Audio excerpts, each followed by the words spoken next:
Hi guys. Every so often I notice a little bit more than usual of my hair shedding. So when this happens, I opt to use black tea rinses. So shedding is a natural occurrence that happens to each strand on your head at the end of their life cycle. I'm not going to go into deep detail because I'm not a scientist, I'm not a doctor, I'm not a hairologist, but essentially, shedding occurs when your hair strand has reached the end of its life and a new hair strand that is being grown in your hair follicle is pushing that old guy out.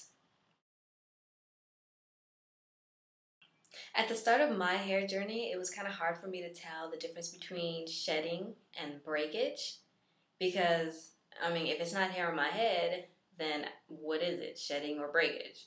So, I learned that an easy way to identify whether your hair is breaking or shedding is to take that piece of hair, look at one of the ends of it, look at either end, and see if you can identify a white bulb. And it's likely that it has been shedded out naturally, or you could have ripped it out of your head. I don't know. If it doesn't have that white bulb at the end, it's likely to be breaking.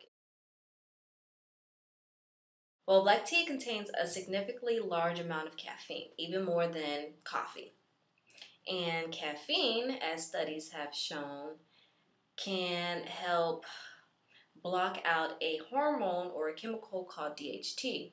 Now, DHT is a byproduct of testosterone, and what DHT does is attack your hair follicles, which can also lead to hair loss or excessive shedding that's more than normal shedding.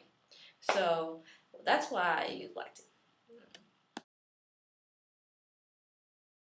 Okay, so now I'm going to show you very briefly my process of making my black tea, the brand that I use, how many bags I use, and my steps.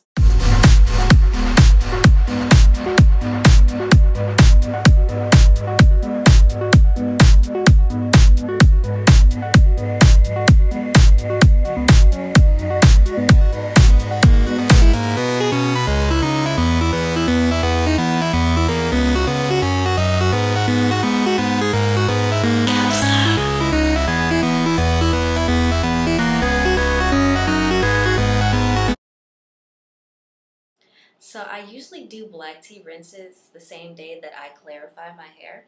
So first I would shampoo my hair with my clarifying shampoo, rinse that out, and then I would take my bowl of, or cup or bowl, whatever I put it in, of my black tea, and I'd rinse it, literally rinse it like over my head, like pour it down my head while I'm in the shower. And I'll let that sit for a few minutes, and then once it sits for a few minutes, I'll put my moisturizing conditioner in. Just let it sit while I'm showering up in the shower, and let that sit on top of the black tea rinse for a few minutes, and then I'll go ahead and rinse everything out. And that's how I do my black tea rinses. And I do it this way because if I were to do my black tea rinse after I were to have conditioned, I feel that the tea is still in my hair, and it kind of makes it a little hard, like I've just done a massive protein treatment. So I find that doing the tea rinse after I shampoo and then putting the conditioner in helps make my hair a lot more softer, and it feels a lot stronger too. The combination with the hardness of, that's my phone. The combination of the hardness of the black tea plus the moisturizing conditioner, I feel like that way works out really, really, really, really good for me. So, just out of curiosity, for those of you who have or who experience excessive shedding and do something about it, tell me, what do you do? Do you use black tea rinses? Do you put it in after you condition? Do you put it in before you condition? What do you do? All right, comments below.